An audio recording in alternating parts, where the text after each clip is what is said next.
아우슈비츠, 그 이름만으로도 뼛속까지 스며드는 전율을 느끼게 하는 죽음의 땅. 그곳에서 죽음의 천사라 불린 요제프 맹겔레는 인간의 존엄성을 철저히 짓밟고 유린하는 악마적인 실험들을 자행했습니다. 그는 나치 친위대 SS 의사로서 아우슈비츠 수용소에 갇힌 수감자들을 대상으로 상상조차 할 수 없는 끔찍한 만행을 저질렀습니다. 그의 섬뜩한 존재는 아우슈비츠의 짙은 공포를 상징하는 가장 어두운 그림자 그 자체였습니다. 맹겔레는 독일 바이에른주의 귄츠부르크 출신으로 사업가 아버지 밑에서 성장했으며 프랑크푸르트 대학교에서 유전 생물학과 인종위생학에 깊이 심취하여 박사 학위를 받았습니다. 나치 우생학에 대한 그의 맹목적인 신념은 결국 아우슈비츠에서 자행된 끔찍한 인체 실험이라는 비극적인 형태로 나타났습니다. 그는 수용소 입구에서 실험 대상을 마치 신이라도 된 듯 직접 선정하며 한 사람의 생사를 제멋대로 결정했습니다. 아우슈비츠에서 맹겔레는 특히 쌍둥이, 기형인, 그리고 집시와 같은 사람들에게 병적인 관심을 보였습니다. 그는 파란 눈동이를 만들겠다는 터무니없는 이유로 아이들의 눈에 강제로 색소를 주입하고 샴쌍둥이를 만들겠다는 그릇된 욕망에 사로잡혀 인위적으로 신체를 접합하는 등 차마 입에 담기조차 힘든 끔찍한 실험들을 자행했습니다. 여자 수감자들에게는 불임 수술과 전기 충격 요법을 가하는 등 끔찍한 고문을 일삼았으며 그의 손길이 닿은 수많은 희생자들이 고통 속에서 쓰러져 갔습니다. 그의 실험들은 그 어떤 과학적 가치도 없는 단순한 잔혹 행위에 불과했습니다. 수십만 명의 수감자 용도 선별. 1944년의 어느 날 아우슈비츠 비르케나우 수용소의 플랫폼에는 언제나처럼 죽음의 그림자가 짙게 드리워져 있었습니다. 칙칙한 회색빛 하늘 아래 무거운 증기를 힘겹게 뿜어내며 멈춰선 열차의 삐걱거리는 굉음은 마치 곧 닥쳐올 비극을 예고하는 불길한 서곡과도 같았습니다. 철로를 따라 길게 늘어선 열차의 짐칸 문이 육중한 소리를 내며 서서히 열리고 그 안에서 오랜 시간 갇혀있던 수백 명의 사람들이 마치 쏟아져 나오듯이 플랫폼 위로 밀려나왔습니다. 그들의 얼굴에는 며칠 밤낮을 좁고 어두운 공간에서 시달린 피로와 함께 알 수 없는 두려움과 깊은 절망감이 가득했습니다. 수많은 이들이 여전히 자신들이 도착한 곳이 어디인지 그리고 앞으로 어떤 끔찍한 운명이 그들을 기다리고 있는지 전혀 짐작조차 하지 못하고 있었습니다. 그저 끝없이 이어지던 고통스러운 여정이 마침내 끝났다는 막연한 안도감과 함께 낯설고 황량한 이 땅에 발을 디딜 뿐이었습니다. 그러나 그 짧았던 안도감은 채 몇 분도 지속되지 못했습니다. 플랫폼 저편에서부터 들려오는 독일어 고함 소리와 함께 날카로운 금속성의 목소리, 그리고 잘 훈련된 군견들의 찢어지는 듯한 짖는 소리는 이내 그들을 상상할 수 없는 공포 속으로 몰아넣었습니다. 그리고 그 압도적인 공포의 중심에는 한 남자가 마치 차가운 석상처럼 서 있었습니다. 깔끔하게 다려진 친위대 군복을 단정하게 차려입은 채 일말의 표정도 찾아볼 수 없는 무감각한 얼굴로 서 있는 요제프 맹겔레였습니다. 그의 눈빛은 맑고 투명하여 마치 유리 같았지만 그 깊은 곳에서는 어떠한 인간적인 감정이나 연민도 전혀 찾아볼 수 없었습니다. 그는 마치 인간의 고통 따위는 자신과는 아무런 상관도 없는 일이라는 듯 그저 먼 풍경을 바라보는 조각상 같았습니다. 그의 주변에는 철모를 쓰고 소총을 든 친위대 병사들이 삼엄하게 둘러서 있었고 그들의 손에는 수감자들을 강압적으로 몰아세우기 위한 몽둥이와 채찍이 들려 있었습니다. 빨리 빨리 하는 고함 소리가 귓가를 때렸고 이미 지칠 대로 지친 사람들은 서로 뒤엉켜 비틀거리며 앞으로 나아가야 했습니다. 맹겔레는 이 모든 혼란과 아비규환 속에서도 조금의 흐트러짐도 없이 당당하게 똑바로 서서 열차에서 내리는 수감자들 한 명 한 명의 얼굴을 마치 기계처럼 스캔하듯 훑어보았습니다. 그의 오른손은 주머니 속에 차갑게 찔러 넣어져 있었고 왼손은 허리춤에 권총과 함께 꽂혀 있었지만 그의 엄지손가락 하나는 이제 막 플랫폼에 도착한 수십만 명, 어쩌면 수백만 명의 유대인, 집시, 정치범들의 생사를 결정하는 절대적이고 무시무시한 권력을 쥐고 있었습니다. 그의 엄지손가락의 미세한 움직임이 곧 생과 사의 경계를 갈랐습니다. 그의 앞에 서게 된 수감자들은 본능적으로 맹겔레의 차가운 시선을 피하기 위해 온 힘을 다해 애썼지만 결국에는 그의 비인간적인 눈빛과 직접 마주해야만 했습니다. 단 몇 초, 아니 어쩌면 1초조차도 되지 않는 찰나의 순간 동안 맹겔레는 그들의 남은 생이 어떻게 될지를 일방적으로 결정했습니다. 겉으로 보기에 약하고 병약해 보이는 자, 눈에 띄게 수척하여 곧 쓰러질 듯한 사람들은 물론 앳된 티를 벗지 못한 어린아이들과 이미 삶의 무게에 지쳐 보이는 노인들은 예외 없이 그의 엄지손가락이 왼쪽을 가리켰습니다.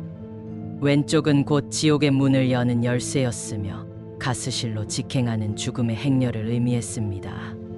그의 엄지손가락이 한번 왼쪽을 향할 때마다 한 생명은 더 이상 희망이라는 작은 불씨조차 가질 수 없게 되는 것이었습니다. 그들은 친위대 병사들에게 강제로 떠밀리며 줄지어 다른 방향으로 끌려갔고 그들의 텅 빈 눈빛에는 이미 모든 것을 체념한 듯한 절망과 함께 다가올 죽음에 대한 형언할 수 없는 공포가 뒤섞여 있었습니다. 어떤 젊은 어머니는 자신의 젖먹이 아이를 놓지 않으려 필사적으로 발버둥쳤고 어떤 늙은 아버지는 살려달라고 애원하며 무릎을 꿇었지만 그들의 절규와 비명은 무자비한 친위대 병사들의 몽둥이질과 욕설 섞인 고함 소리에 여지없이 묻혀버렸습니다. 그 어떤 인간적인 호소도 맹겔레의 차가운 심장을 움직일 수 없었습니다.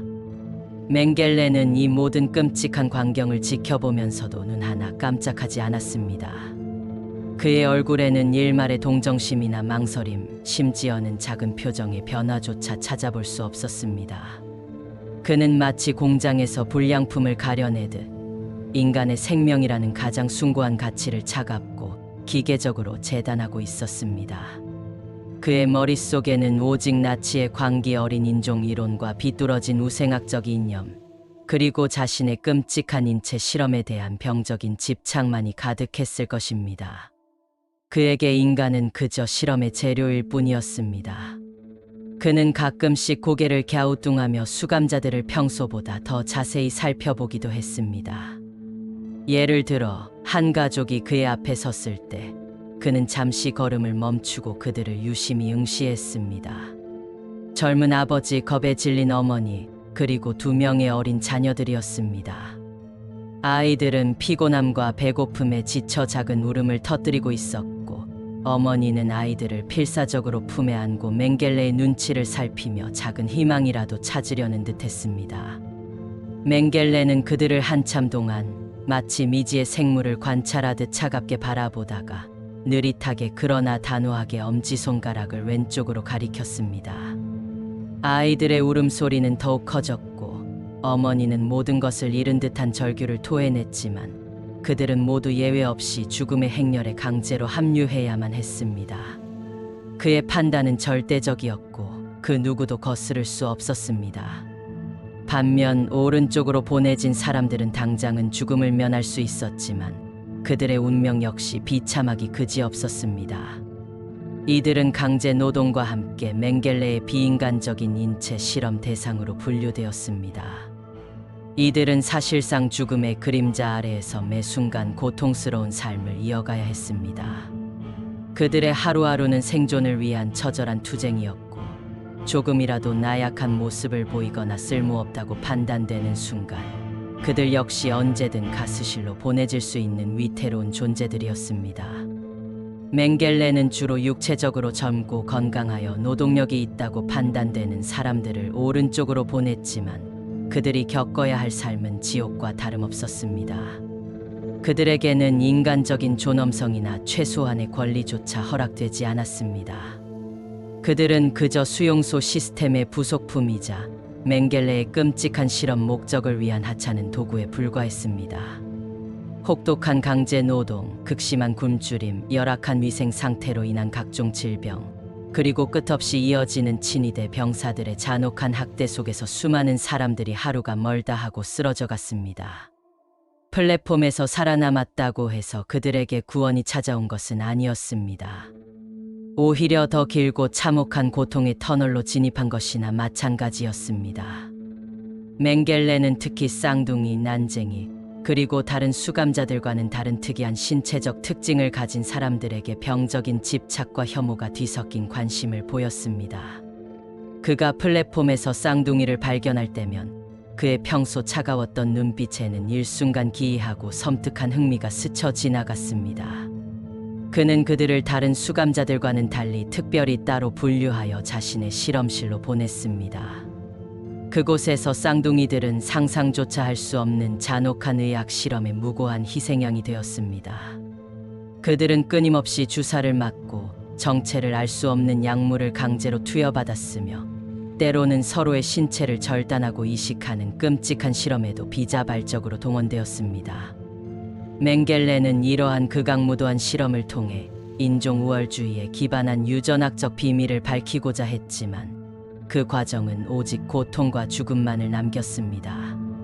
그에게 쌍둥이들은 살아있는 연구 재료에 불과했습니다. 그는 마치 과학적 탐구라는 허울 좋은 명분 아래 광기에 사로잡힌 미치광이 과학자 같았습니다. 인간의 존엄성과 생명이라는 가장 기본적인 가치 따위는 그의 실험 목적을 위한 하찮은 도구에 지나지 않았습니다. 그의 차가운 손에서 수많은 무고한 생명들이 의미 없이 쓰러져 갔고 아우슈비츠의 굴뚝에서 끊임없이 피어오르던 연기는 그의 잔혹한 행적을 고스란히 기억하고 증언하고 있었습니다. 그 연기 속에는 죽어간 수많은 영혼들의 절규화한이 서려 있었습니다. 맹겔레의 선별 과정은 단순히 노동력을 분류하고 관리하는 행위가 결코 아니었습니다.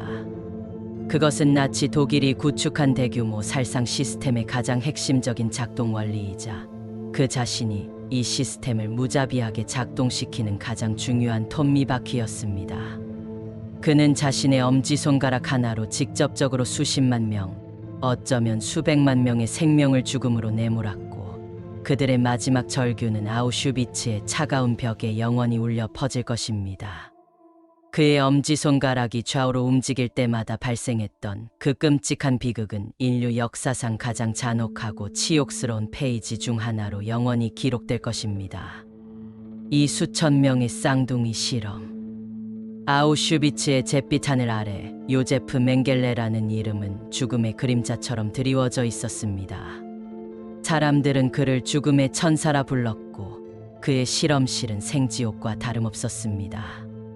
그는 특히 쌍둥이들에게 병적인 집착을 보였습니다. 그의 눈에는 유전학적 우월성과 번식력 증강이라는 광기 어린 목표만이 빛나고 있었습니다.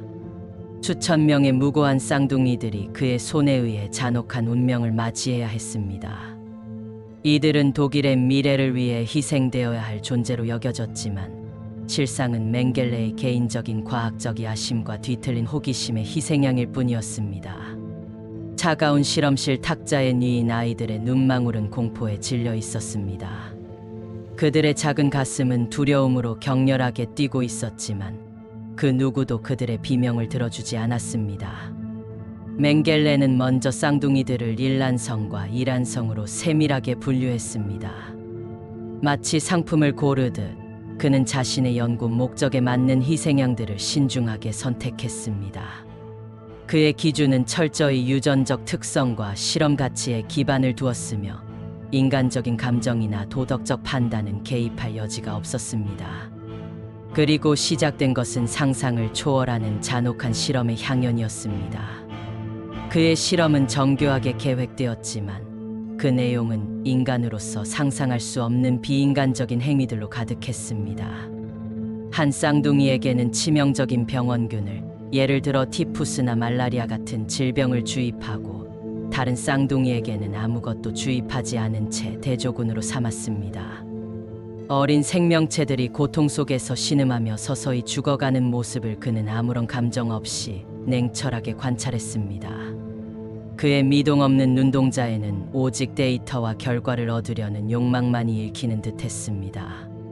고통에 일그러진 아이들의 얼굴조차도 그에게는 단순한 반응 지표에 불과했습니다. 그는 이들의 죽음을 통해 유전적 유사성을 가진 개체들이 질병에 어떻게 반응하는지를 연구하려 했습니다. 이러한 과정은 수많은 아이들의 생명을 앗아갔지만 맹겔레에게는 그저 통계적 숫자에 지나지 않았습니다. 고통은 여기서 멈추지 않았습니다. 맹겔레는 전압이 높은 전기 충격을 쌍둥이들에게 무자비하게 가하기도 했습니다. 어린 몸에 흐르는 전류는 경련과 비명을 유발했으며 아이들의 작은 심장은 충격으로 인해 멈출 듯 격렬하게 뛰었습니다. 하지만 그의 얼굴에는 어떤 동정심이나 연민도 찾아볼 수 없었습니다. 그는 단지 인간의 신체가 얼마나 큰 전기 충격을 견딜 수 있는지, 그리고 그것이 유전적으로 유사한 두 개체에게 어떤 차이를 보이는지를 알고 싶어 했습니다. 혹독한 추위 속에 아이들을 내던져 냉동 상태에 노출시키는 실험도 서슴지 않았습니다. 강제 수용소의 겨울은 이미 혹독했지만 맹겔레는 아이들을 더 깊은 한기 속으로 몰아넣었습니다. 피부는 창백해지고 입술은 새파랗게 변했으며 온몸이 떨렸지만 그는 그저 생명체의 한계를 시험하려는 듯 냉정하게 기록만을 남겼습니다.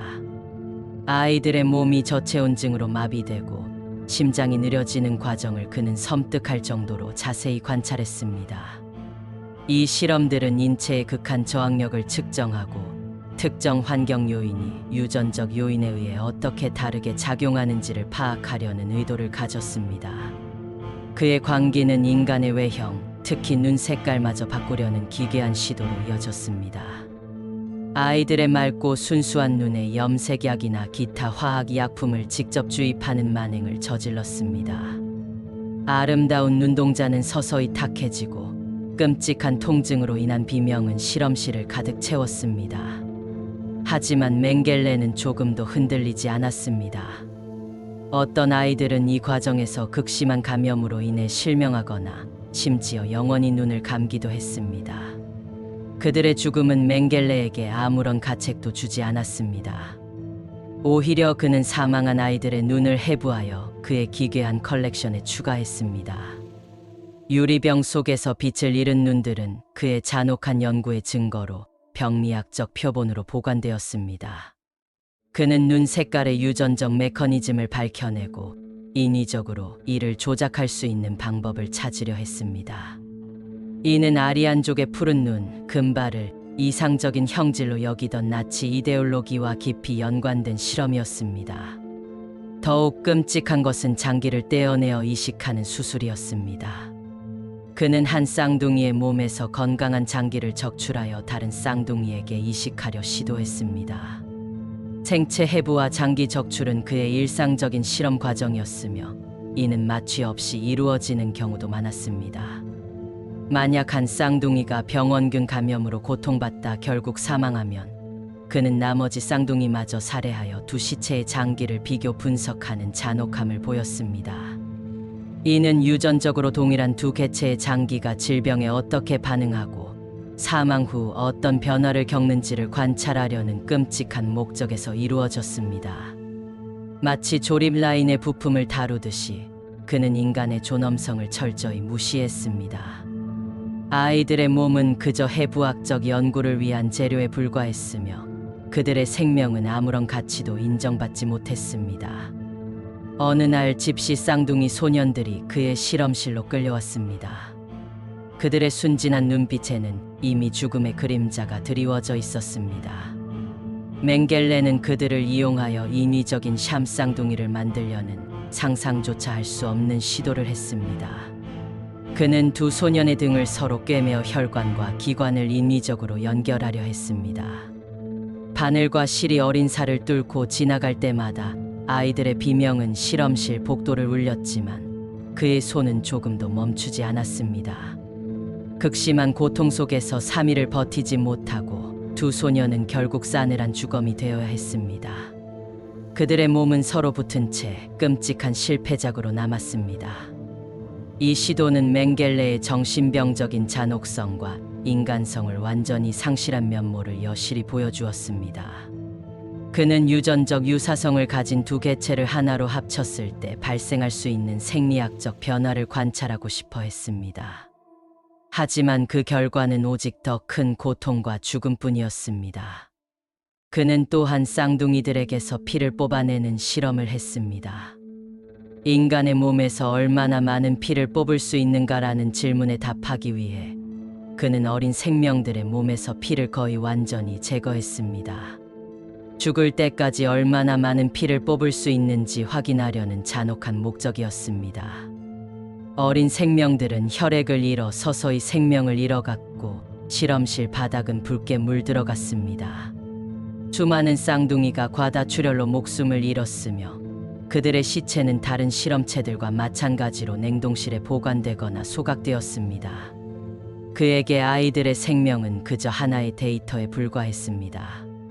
혈액형과 유전적 관계가 출혈량 및 생존 시간에 미치는 영향을 분석하려는 의도였지만 이는 명백한 살인이었습니다. 맹겔레의 실험은 쌍둥이에만 국한되지 않았습니다. 그는 광범위한 인구 집단을 대상으로 다양한 종류의 잔혹한 실험들을 자행했습니다.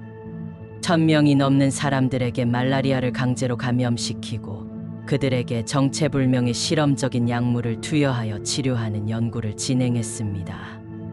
이 과정에서 수많은 사람들이 극심한 고통에 시달리다 목숨을 잃었습니다. 백신 개발이라는 명목 아래 황달, 티푸스, 콜레라, 천연두, 디프테리아 등 치명적인 질병들을 무고한 수용자들에게 인위적으로 감염시켰습니다. 그들에게는 선택의 여지가 없었습니다. 단지 맹겔레의 잔혹한 호기심과 나치의 인종우생학적 목표를 채우기 위한 도구였을 뿐입니다. 그는 특정 질병에 대한 유전적 취약성을 연구하고 새로운 치료법을 발견하려 했지만 그 과정은 오직 고통과 죽음만을 남겼습니다.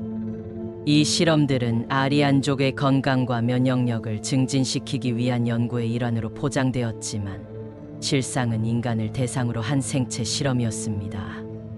여성 수감자들을 대상으로 한 불임 시술과 충격 요법 실험도 그의 잔혹한 기록에 선명하게 남아 있습니다. 그는 여성들에게 방사선을 쬐거나 자궁에 화학 약품을 주입하는 방식으로 연구 불임을 유도했습니다. 또한 극심한 전기 충격 요법을 가하여 정신적, 육체적 고통을 주었습니다. 이 모든 실험의 목적은 나치 이념을 뒷받침하는 것이었습니다. 게르만 민족의 우수성을 입증하고 열등한 인종의 번식을 억제하며 아리안족의 다산을 장려하는 방법을 연구하며 유전적 요인이 질병에 미치는 영향을 규명하려는 시도였습니다. 그러나 그의 실험은 진정한 과학적 가치가 거의 없었고 오로지 인간 존엄성을 짓밟는 만행일 뿐이었습니다. 그의 과학적 업적은 오직 인간성을 말살한 잔혹한 행위들의 목록일 뿐입니다. 맹겔레의 실험으로 인해 공식적으로 확인된 수만 해도 250명 이상의 쌍둥이가 목숨을 잃었습니다. 그러나 실제 희생자 수는 훨씬 더 많을 것으로 추정됩니다. 살아남은 이들은 대부분 심각한 후유증과 평생 지워지지 않는 육체적, 정신적 트라우마를 안고 살아가야 했습니다. 그들의 어린 시절은 아우슈비츠의 악몽과 함께 영원히 갇히게 되었으며 평생을 밤마다 악몽에 시달리고 알 수 없는 통증에 괴로워해야 했습니다. 그의 이름은 의학 역사상 가장 잔혹하고 비윤리적인 인체 실험의 대명사로 영원히 오욕의 기록으로 남을 것입니다. 참 수백 건의 잔혹한 생체 실험. 깊고 어두운 아우슈비츠의 그림자 아래 요제프 맹겔레라는 이름은 단순한 공포를 넘어선 지옥의 대명사였습니다. 그는 나치 친위대 의사이자 스스로를 과학자로 칭했지만 그의 손에서 자행된 행위는 인간의 존엄성을 뿌리째 뽑아버리는 잔혹한 생체 실험의 연속이었습니다. 죽음의 천사라는 섬뜩한 별명처럼 그의 메스는 수많은 무고한 생명을 앗아가며 핏빛 기록을 남겼습니다. 그의 실험은 단순히 죽이는 것을 넘어 살아있는 육체를 고통 속에 파괴하는 데 목적이 있었습니다. 맹겔레가 저지른 만행의 본질은 과학이라는 미명 아래 자행된 비인도적인 학살과 다름없었습니다. 그는 자신의 연구를 통해 나치 이데올로기의 핵심인 인종 우월주의를 입증하고자 했으며 이를 위해 수용소의 수감자들을 살아있는 실험 도구로 전락시켰습니다. 이러한 광기 어린 집착은 인류 역사상 유례없는 잔혹한 기록을 남기게 됩니다. 특히 쌍둥이들은 그의 가장 주된 실험 대상이었습니다. 그는 우월한 아리안 민족의 번식을 위한 유전학 연구라는 명목으로 이들을 자신의 실험실로 끌고 갔습니다. 어린 쌍둥이들은 처음에는 일반 수용자들보다 나은 대우를 받는 듯 보였지만 그것은 단지 맹겔레의 실험 재료로 쓰이기 위한 잔혹한 미끼에 불과했습니다. 그는 일란성 쌍둥이들에게 병원균을 주입하고 한 아이가 병에 걸리면 다른 아이에게는 그 병원균을 주입하지 않아 비교군으로 삼았습니다. 이 비교 실험은 비정상적인 관찰과 데이터 수집을 목적으로 했습니다. 한 아이가 죽으면 다른 아이 역시 즉시 살해되어 두 시체를 해부대에 올려 비교 분석하는 만행을 저질렀습니다. 해부 과정에서 그는 장기들을 꼼꼼히 분리하고 때로는 이상할이 많지 무감각하게 각 기관의 변화를 기록했습니다. 이 모든 과정은 순수한 과학적 호기심이 아닌 병적인 우생학 이론에 대한 맹목적인 신념에 기반한 것이었습니다. 그의 잔혹한 상상력은 여기에서 그치지 않았습니다. 충격적이게도 일부 쌍둥이들의 등이 서로 붙도록 꿰매어 결합 쌍둥이를 만들려는 시도까지 있었습니다. 그는 이 기괴한 시도를 통해 인간의 신체적 한계와 재생 능력을 시험하려 했습니다. 상상만으로도 고통스러운 이 실험은 극심한 육체적 고통과 함께 피할 수 없는 감염을 초래했고 결국 실험 대상자들은 비참하게 죽어갔습니다. 몸이 꿰매어진 채 피와 고름으로 범벅이 되어 서서히 죽어가는 아이들의 모습은 그야말로 지옥 그 자체였습니다. 그는 이러한 비인도적인 시도를 통해 나치 우생학의 기형적인 이론, 즉 완벽한 아리안족을 만들기 위한 유전적 조작의 가능성을 엿보려 했습니다. 그는 이 과정에서 조금의 주저함이나 죄책감도 느끼지 않는 사이코패스적 면모를 보였습니다.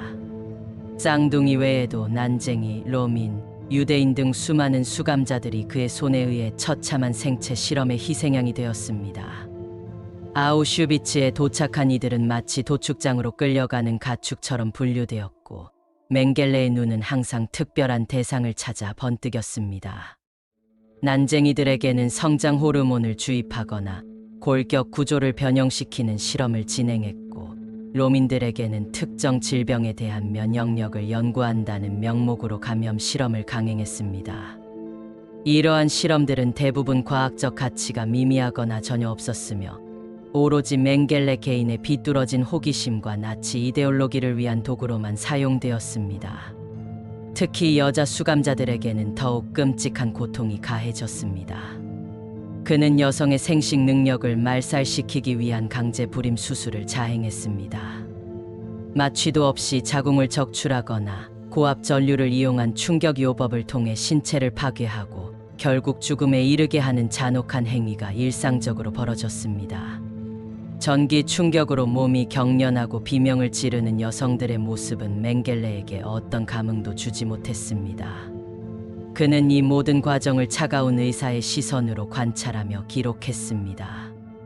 유대인 수감자들의 혈액형을 바꾸는 실험, 눈 색깔을 푸른색으로 바꾸기 위해 위험한 화학물질을 눈에 직접 주입하는 실험, 다양한 질병 감염 실험, 그리고 해부 전 고통스럽게 죽이는 실험 등 인간의 존엄성을 완전히 무시한 잔혹한 실험들이 그의 손에서 벌어졌습니다. 어떤 수감자들은 고통스러운 화학물질 주입으로 눈이 멀거나 심각한 고통에 시달렸고 또 어떤 이들은 전염병에 감염되어 서서히 죽어갔습니다. 맹겔레는 이 모든 과정을 무덤덤하게 지켜보며 때로는 흥미로운 관찰 결과를 발견한 듯 만족스러운 표정을 짓기도 했습니다. 실험 대상자들은 고통 속에서 절규했지만 맹겔레의 눈에는 그저 숫자에 불과했습니다.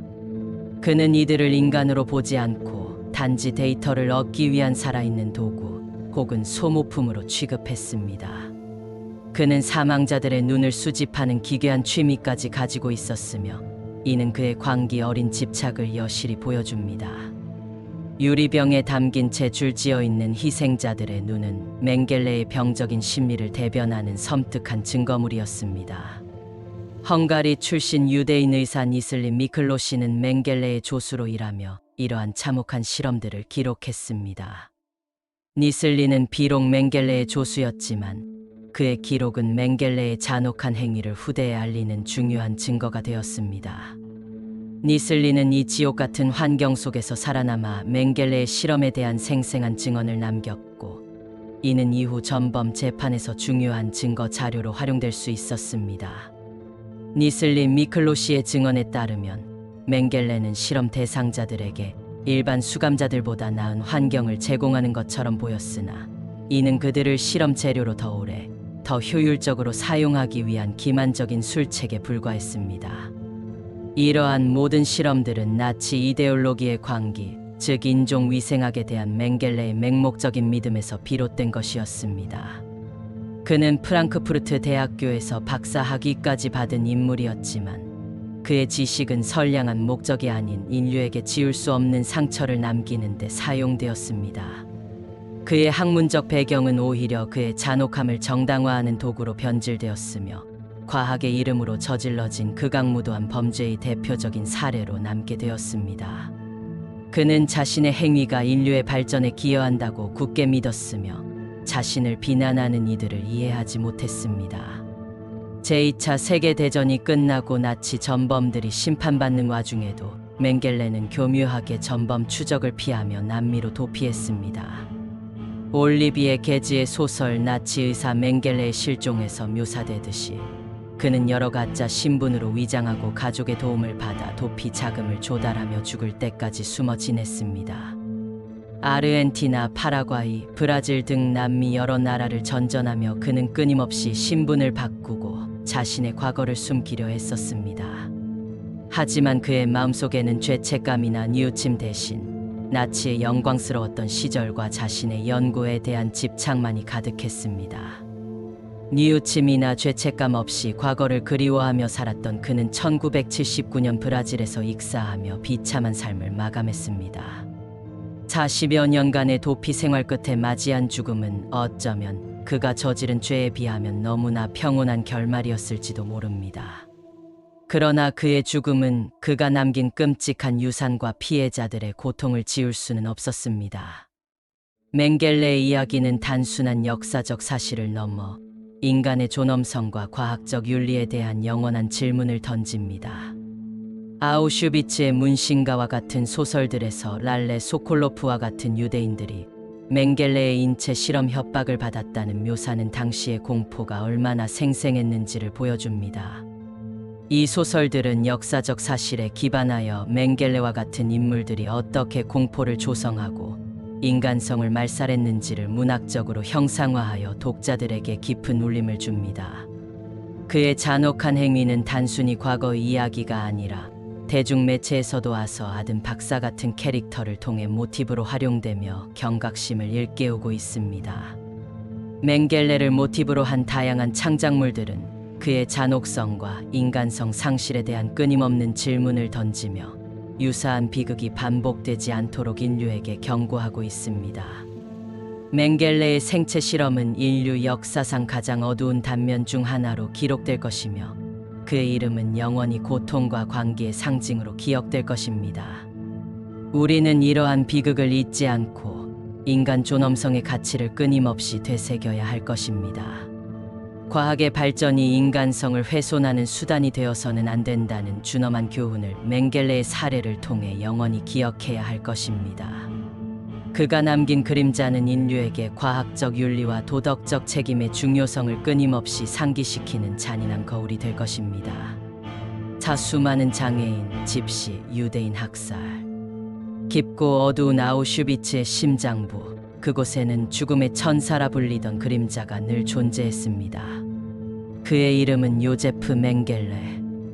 의사 가운 아래 숨겨진 잔혹한 광기와 나치 이데올로기에 뿌리 깊이 물든 뒤틀린 신념은 수많은 무고한 생명을 헤아릴 수 없는 지옥의 나락으로 몰아넣었습니다. 그는 단순한 명령에 맹목적으로 복종하는 하수인이 아니었습니다. 그는 학살과 비인간적인 실험을 주도한 자였고, 자신의 손으로 직접 죄 없는 이들을 상상조차 할 수 없는 고통의 구렁텅이로 잔인하게 밀어넣은 장본인이었습니다. 유대인, 집시로민, 그리고 장애인 나치 이데올로기에서 열등하다고 끔찍하게 낙인 찍힌 모든 민족과 계층의 사람들이 그의 비뚤어진 광기 어린 실험의 무자비한 대상이 되었습니다. 그의 존재 자체가 인간의 존엄성과 생명윤리에 대한 가장 극악무도한 도전이었습니다. 아우슈비츠 수용소로 향하는 죽음의 기차가 멈춰서고 빽빽하게 실려온 수감자들이 불안과 공포에 질린 눈빛으로 플랫폼에 내려설 때마다 맹겔레는 마치 생사여탈권을 쥔 신이라도 된 양 그들 앞에 거만하게 서 있었습니다. 그의 손짓 한 번에 수많은 이들의 생과 사의 운명이 극명하게 갈렸습니다. 겉으로 보기에 건강해 보이는 젊은이들은 잠시 노동력 착취를 위해 그들의 생명이 연장되는 듯 했으나 결국 그들 역시 언제든 가스실로 향할 수 있는 운명이었습니다. 임산부, 어린이, 병약한 이들은 아무런 주저함도 없이 단 한 번의 자비로운 시선도 받지 못한 채 가스실로 향하는 길에 비참하게 올려졌습니다. 그의 표정에는 일말의 동정심이나 인간적인 감정조차 찾아볼 수 없었습니다.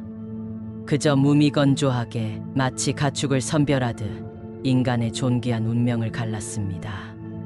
그에게 인간은 그저 자신이 마음대로 조작하고 파괴할 수 있는 연구 대상 혹은 쓸모없으니 폐기되어야 할 도구적인 존재일 뿐이었습니다. 그는 인간이 아닌 괴물이었습니다. 특히 맹겔레는 쌍둥이에 대한 병적이고 끔찍한 집착을 보였습니다. 그는 수용소에 도착하는 쌍둥이들을 다른 수감자들과는 달리 특별히 분류하여 관리했습니다. 그들에게는 잠시나마 다른 수감자들보다 약간 나은 식사와 조금 더 나은 환경이 제공되는 듯 보였지만 그것은 사실 더 큰 잔혹하고 비인간적인 실험의 섬뜩한 서막에 불과했습니다. 맹겔레는 쌍둥이 중 한 명에게 치명적인 세균을 고의로 주입하여 질병이 몸속에서 진행되는 과정을 가장 면밀하고 냉정하게 관찰했습니다. 그리고 그 한 명이 고통 속에서 죽음에 이르면 멀쩡하게 살아있던 다른 한 명의 쌍둥이마저 아무런 망설임 없이 살해한 뒤 두 시체의 모든 장기를 해부하여 비교 분석하는 만행을 저질렀습니다. 살아있는 인간을 대상으로 한 이러한 상상조차 하기 힘든 끔찍한 실험은 인류 역사상 가장 잔인한 기록으로 남아있습니다. 그의 잔혹함은 여기서 결코 멈추지 않았습니다. 그는 심지어 인위적인 샴 쌍둥이를 만들려는 끔찍하고 비상식적인 시도까지 감행했습니다. 쌍둥이의 혈관과 장기를 서로 봉합하여 생체 결합을 유도하는 실험은 오직 극심한 고통과 비참한 죽음만을 초래할 뿐이었습니다. 이 모든 실험은 그 어떤 기본적인 인간 윤리나 도덕적 기준도 철저히 무시한 채 오직 나치 이데올로기에 따른 인종 연구라는 추악한 미명 아래 자행되었습니다. 맹겔레는 유대인과 집시를 대상으로 광범위하고 체계적인 실험을 벌이며 이들의 신체적 특징을 꼼꼼하게 기록하고 냉정하게 분석했습니다. 그는 유대인의 눈 색깔을 아리안족의 특징인 푸른색으로 바꾸기 위해 수감자들의 눈에 화학물질을 직접 주입하는 엽기적이고 잔혹한 행위까지 서슴지 않았고 그 결과 수많은 이들이 영원히 실명하거나 극심한 고통 속에서 비참하게 생을 마감했습니다. 그의 실험실은 생지옥 그 자체였습니다.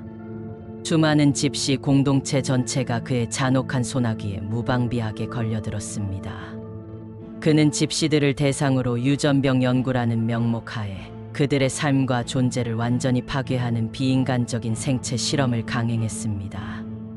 그들은 가족 단위로 수용되어 마치 동물원의 전시물처럼 맹겔레와 그의 동료들에게 관찰당했으며 그들의 신체적 특징과 다양한 질병에 대한 맹겔레의 광기 어린 호기심은 상상을 초월하는 수많은 비극적인 희생을 낳았습니다.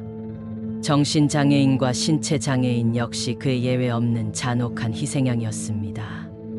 나치 이데올로기는 이들을 생존 가치 없는 존재로 끔찍하게 규정했고 맹겔레는 이러한 왜곡된 이념을 바탕으로 이들을 대상으로 의학 실험이라는 이름의 대량 학살을 버젓이 자행했습니다.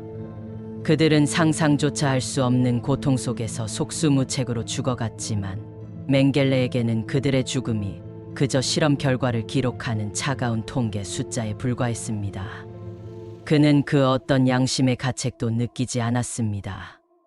그는 티푸스와 결핵 같은 치명적인 전염병에 걸린 수감자들을 고의로 감염시켜 질병이 인간의 몸속에서 어떻게 진행되는지 그 과정을 가장 잔인하고 냉철하게 연구했습니다. 때로는 새로운 치료제를 시험한다는 명목 아래 사실상 독극물에 가까운 치명적인 약물들을 무자비하게 투여하여 그들의 신체 반응을 관찰했습니다. 이 끔찍한 과정에서 수많은 수감자들이 상상조차 할 수 없는 끔찍한 고통 속에서 서서히 그리고 처참하게 죽어갔습니다. 마취도 없이 살아있는 사람의 발치를 하거나 늑골을 적출하는 끔찍한 외과 실험도 그의 일상적인 만행이었습니다. 그는 얼마나 많은 혈액을 인간의 몸에서 뽑아낼 수 있는지 확인하기 위해 수감자들의 피를 끝없이 그리고 무자비하게 뽑아내기도 했습니다. 실험 대상이 사망하면 그는 그 차가운 시체에서 눈을 수집하는 기이하고 엽기적인 행동을 아무렇지도 않게 보였습니다. 이러한 일련의 행위들은 그의 광기 어린 집착과 인간성에 대한 완전한 상실을 여실히 보여주는 섬뜩한 대목입니다. 맹겔레는 의사로서 부여받은 신성한 직업 윤리를 완전히 저버린 채 그의 의학적 지식과 기술을 오직 살인과 고문, 그리고 인간성을 파괴하는 데에만 악용했습니다. 그는 스스로를 과학 발전의 선구자이자 위대한 인물로 착각했지만 그가 인류 역사에 남긴 것은 오직 지워지지 않는 끔찍한 죄악과 비참한 고통의 흔적뿐입니다. 수많은 아우슈비츠 생존자들은 맹겔레를 회상할 때마다 몸서리치고 치를 떨었습니다. 때로는 흰 의사 가운을 입고 마치 친절한 의사처럼 인자한 미소를 띠다가도 이내 초록색 수술복을 입고 잔혹하고 비인간적인 실험을 지휘하고 또 다른 순간에는 SS 전투복을 입고 수많은 무고한 수감자들을 가스실로 몰아넣던 그의 극악무도하고 이중적인 모습에 평생 잊을 수 없는 깊은 공포와 트라우마를 느꼈다고 생생하게 증언했습니다. 그의 존재는 살아있는 악마 그 자체였습니다. 1979년 브라질에서 익스 1911년 바이엘은 퀸츠부르크에서 태어나 미넨 대학에서 의학과 인류학을 공부하며 박사 학위까지 취득한 촉망받던 젊은 의학도가 어떻게 이토록 극악무도한 괴물로 변질될 수 있었는지, 그 변모의 과정은 여전히 인류에게 풀리지 않는 깊은 의문이자 인간 본성의 어두운 면을 보여주는 충격적인 사례로 남아 있습니다. 그의 젊은 시절 학문적 성과와 높은 지적 능력은 악의적인 이데올로기와 결합했을 때 얼마나 파괴적인 결과를 낳을 수 있는지 보여주는 극명한 증거입니다. 제2차 세계대전이 끝나고 나치 독일의 패망이 확실해지자 맹겔레는 전범으로서의 처벌을 피하기 위해 아돌프 아이히만과 마찬가지로 남미로 도피했습니다. 아르헨티나, 파라과이, 브라질 등 남미 대륙의 광활한 지역을 오가며 그는 마치 세상에 존재하지 않는 유령처럼 살았습니다. 1960년대 아르헨티나를 배경으로 한 영화 죽음의 천사에서도 생생하게 그려지듯 그는 치밀하게 신분을 위장하고 수많은 가명을 사용하며 나치 사냥꾼들과 이스라엘 모사드의 끈질기고 집요한 추적을 교묘하게 따돌렸습니다. 맹겔레는 안데스 산맥에 고요하고 외딴 마을, 브라질 해변에 숨겨진 별장, 혹은 도시의 번잡함 속에 파묻힌 평범한 아파트 등 세상의 눈을 피해 끊임없이 거처를 옮기며 자신의 추악한 죄를 숨기려 발버둥 쳤습니다. 모사드 요원들의 손길이 거의 닿을 뻔한 위기의 순간도 여러 차례 있었지만 그는 놀라울 정도로 교활하게 그리고 번개처럼 빠르게 도주하며 매번 체포망을 벗어났습니다. 이러한 치열한 도피 생활은 그의 육체뿐만 아니라 정신까지도 깊숙이 갉아먹었을 것입니다. 평생을 숨어 살아야 하는 존재론적인 두려움, 언제 발각되어 과거의 죄가 드러날지 모르는 끝없는 불안감은 그를 잠식했지만 그는 단 한 번도 자신의 죄를 진심으로 뉘우치기는커녕 오히려 나치즘의 왜곡된 이념을 더욱 굳건히 믿으며 주변 사람들에게까지 자신의 그릇된 사상을 끈질기게 설파하곤 했습니다. 그의 내면은 이미 돌이킬 수 없을 정도로 악으로 물들어 있었던 것입니다. 일부에서는 브라질의 한 독일인 타운에서 유달리 높은 쌍둥이 출생률이 맹겔레의 과거 인체 실험 결과와 어떤 식으로든 관련이 있을 수 있다는 섬뜩하고 충격적인 주장까지 제기될 정도였습니다. 그의 존재 자체가 공포와 불길함의 그림자를 드리우며 그가 머무는 곳마다 기이한 소문과 불안감을 자아냈던 것입니다.